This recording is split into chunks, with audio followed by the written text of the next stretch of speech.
Fala, galerinha! E aí, beleza? Tudo bem? Vamos dar continuidade aí, né, às nossas análise de obras do humanismo. Na aula passada eu falei com vocês da Alta da Barca do Inferno, falei de alguns dos seus principais personagens, tá? Não falei de todos, mas sim dos mais importantes, tá? E hoje eu vou falar de outra obra do Gil Vicente, como eu disse, que é a Farsa de Inês Pereira, que eu também mandei para vocês lá no grupo do WhatsApp, para vocês lerem, tá? Todas elas eu recomendo que vocês leiam, que é muito importante, são as mais famosas, estão sempre circulando aí nos vestibulares. Beleza, pessoal? Então vou pedir para que vocês peguem o fichário aí, façam as anotações que vocês queiram fazer e vamos embora. Analisar essa obra aí. Eu não tenho ela, na verdade na época que eu li essa obra, eu fiz ela em Xerox, tá? Então eu não tenho o livro físico dela. Tenho só em PDF também atualmente aqui no computador. Só que assim como eu fiz na aula da Barca do Inferno, vamos analisar aqui os personagens, né, que eu acho que é o mais interessante de tudo. Lá na Alta Barca do Inferno, eu deixei de citar um personagem que é o judeu, porque aqui nós temos judeu também, tá? Então vou aproveitar e falar agora. Lá na Alta Barca do Inferno, o judeu, ele é um personagem quando ele chega, fica uma dúvida se ele vai para o céu ou se ele vai para o inferno. Porque até então o judeu não é uma religião considerada assim, né? Para eles é uma coisa paralela e não pertence ao cristianismo. Então o que o judeu estava fazendo ali no céu e no inferno? Não tem dessa. E aí o diabo e o anjo acabam deixando ele num canto. E aí vai uma crítica a outras crenças, né? A visão sobre outros pensamentos religiosos, tá? E aqui nós temos judeus casamenteiros, tá? Mas vamos por partes. Bom, pessoal, como eu já falei para vocês, eu comentei num vídeo passado, o Gil Vicente, essa peça, dizem, diz a lenda, de que ele escreveu ela ali em algumas horas, em forma de desafio, né? Alguns nobres duvidavam da sua capacidade de criação dos autos, né? Das farsas, e aí ele pediu um tema, e um dos nobres falou assim, ó, eu vou te dar um tema então agora, e você escreve uma peça aí, vamos ver se você é bom. E o tema que esse nobre deu foi: mais vale um asno que me carregue do que um cavalo que me derrube, tá? E esse é o tema dessa peça. Então, Gil Vicente escreve dessa forma: mais vale um asno, que é um burro, né, um animal, que me carrega do que um cavalo que me derrube. E vamos às personagens então. O personagem principal, que é a Inês, aqui tem uma análise bem interessante, né? Moça bonita, solteira, faz parte de uma pequena burguesia, imagina uma classe média baixa, seu cotidiano é enfadonho, passa os dias bordando, fiando, costurando. E ela tem o grande sonho de casar-se. Só que casar-se com quem, professor? Casar-se com uma pessoa de grande condição, porque essa vida que ela tinha aqui, ó, de bordado, de costura, de doméstica, vamos dizer assim, ela não queria para ela. Ela queria uma vida de uma nobre, né, de nobreza, de grandeza, sabe? Enfim, querer estar nesse mundo e não ter que se preocupar com esses cotidianos, com essa coisa que a vida mais simples exige, né? Os afazeres domésticos, vamos dizer assim.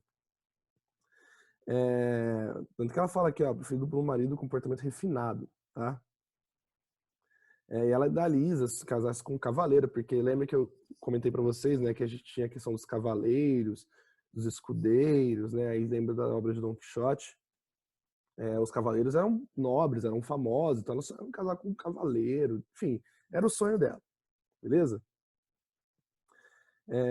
E aí a mãe dela, ela conversa com a mãe dela, ela sonha sobre isso, e a mãe dela diz que vai ajudá-la a arrumar um marido. E o primeiro pretendente que aparece é o Pero Marx, tá? E o Pero Marx, ele é o quê? Ele é um camponês simples, humilde, assim, humildaço, né? Costumes, sabe, bem simplórios. E ele é ridicularizado, né, por ela. Ele praticamente é humilhado por Inês, assim, porque ela não, se vou casar com você, eu quero um cara alguém mais chique, eu não quero uma pessoa como você. E o Pero Marx, ele declara um amor muito forte por ela, ele declara um amor platônico. E o mais interessante é que ele diz a ela que ele vai esperar por ela, que mesmo ela o rejeitando e humilhando ele vai esperar por ela, porque ele não consegue imaginar casando-se com outra pessoa que não seja ela, tá? E aqui é bem interessante essa análise, é tão simples que não sabe que serve uma cadeira, né? É teimoso como um asno e diz que não se casará até que Inês o aceite um dia, tá? Então esse é Pero Marcos, personagem simples, apaixonado por Inês, é rejeitado por ela, humilhado, e ainda assim ele diz que vai esperar para casar com ela. Beleza. Bom, passa-se mais um tempo, aparece um segundo pretendente, que é o Brás da Mata, tá? O Brás da Mata já é uma pessoa mais, vamos dizer assim, esperta, pertence a uma classe mais elevada, porque ele é um escudeiro. E mesmo ele não sendo um cavaleiro, o escudeiro tinha uma certa grandeza, né? O escudeiro que acompanhava o cavaleiro nas jornadas e tudo mais. Igual a gente tem o Sancho Panza lá do Don Quixote. Então, o Brás da Mata, ele tem um requinte maior, ele é muito, né, ardiloso, então ele vai com essas palavras envolvendo a Inês e tudo mais, e ela se apaixona por ele, se encanta por ele, e ele acaba convencendo ela de casar com ele, né, falando, ele é o amor da minha vida, ele não é o cavaleiro que eu sonhei, mas ele vai me dar uma vida de conforto, uma vida fora disso, assim, talvez não no extremo da luxúria, mas bem melhor do que eu tô. E ela casa-se com o Brás da Mata. E aí, Brás da Mata, após o casamento, revela-se ser totalmente oposto daquilo que ela imaginou. Ele é mau, ele é cruel, ele a obriga a ficar dentro de casa e a fazer os deveres domésticos. Então, assim, domésticos, perdão. Então, ele mentiu e depois que casa se mostra a verdadeira face, tá? Então ele aproveita dela, ele explora ela e faz com que ela se arrependa imensamente desse casamento. Tudo que ela queria de fugir dos afazeres domésticos voltaram com mais força, porque ela tinha que cuidar da casa, cuidar das coisas dele, sabe? E ela não podia sair de casa, ele era extremamente ciumento, então ele mostrou ser outra pessoa pós o casamento, a verdadeira face caiu, tá? E aí o que acontece, pessoal? Passar um tempo, né? Passa um tempo, a Inês sofre muito, fica casada por um bom tempo com ele.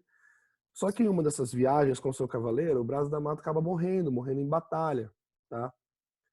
E Inês fica viúva. E então Inês lembra de Pero Marques, né? Olha que interessante. E aí ela vai até Pero Marques e esse que por sinal esperou por ela, como havia dito, como havia jurado, ele esperou por ela e os dois acabam ficando juntos e casando-se. E aí você pensa assim, poxa, aí confeccionou então a ideia do tema, né, que mais vale um asno que me carregue, que no caso representa Pero Marx, do que um cavalo, que é o Brás da Mata, o escudeiro, que me derrube. Porque ela escolheu um cara que é um cavalo, tudo parente, foi pela aparência, pela estética, pensando só nisso, e na verdade ele mostrou ser outra pessoa. Enquanto em vez dela ter ido sem ser para aquela questão física, da aparência e tudo mais, Pero Marques, né, tinha um amor verdadeiro. Mas não. Aí Gil Vicente surpreende a todos. Por quê? Ele sai dessa ideia não literal aí, que é, vamos dizer assim, conotativa, né, ou subjetiva, do asno, do cavalo, por uma coisa mais literal, que vai ser aonde? Mais pro fim da história, Inês e Pero Marcos estão indo na igreja, né, para participar da missa e tudo mais. E quando termina, a Inês diz ao Pero Marx que ele espere por ela, que ela vai até o confessionário dizer os seus pecados, tá? E o Pero Marx prontamente diz, claro, meu amor, ele ajoelha-se, inclusive, fica lá fazendo suas orações, e a Inês vai até atrás da igreja, né? Um canto lá no espaço. E na verdade ela não vai fazer orações. Inês ela vai se encontrar com o antigo amor da sua adolescência, da sua juventude, que é o ermitão. E aí os dois se beijam, fazem o que vocês podem imaginar que eles vão fazer lá, né? Se relacionam e tudo mais. E ela fica um tempo lá com ele. Depois ela se arruma e volta a encontrar com o Pero Marx. Ou seja, após a traição, ela volta a se encontrar com o Pero Marx. E o ato lá foi tão intenso, né? Deles que ela está totalmente cansada, está exausta. E quando os dois estão voltando para casa, ela para e ela pede para que Pero Marx a leve nos ombros, né? Fala, meu amor, estou cansado, estou exausta, você poderia me carregar até em casa? E o Pero Marcos, totalmente dado, ele é servo da Inês, ele faz tudo o que ela manda, porque o amor dele é incondicional. Ele a carrega nos ombros e a obra termina dessa forma, com Inês sendo carregada por ele ali nas costas e tudo mais. E daí então, no sentido literal, mais vale um asno que realmente me carrega do que um cavalo que me derrube. Sacaram? Então, essa é a fase de Inês Pereira, uma obra bem interessante que aborda a questão da traição, da questão da aparência, de visarmos só o aspecto físico. E aí vocês veem como o Gil Vicente, para a época, faz uma coisa assim bem interessante, bem grandiosa, né? Movimentando a todos. Tá? Quem não leu, leia, porque vale a pena, é bem interessante, é curtinho como a Alta da Barca do Inferno. E é isso, galera. Nós vamos encerrando agora, nós vamos parando por aqui. É a segunda aula.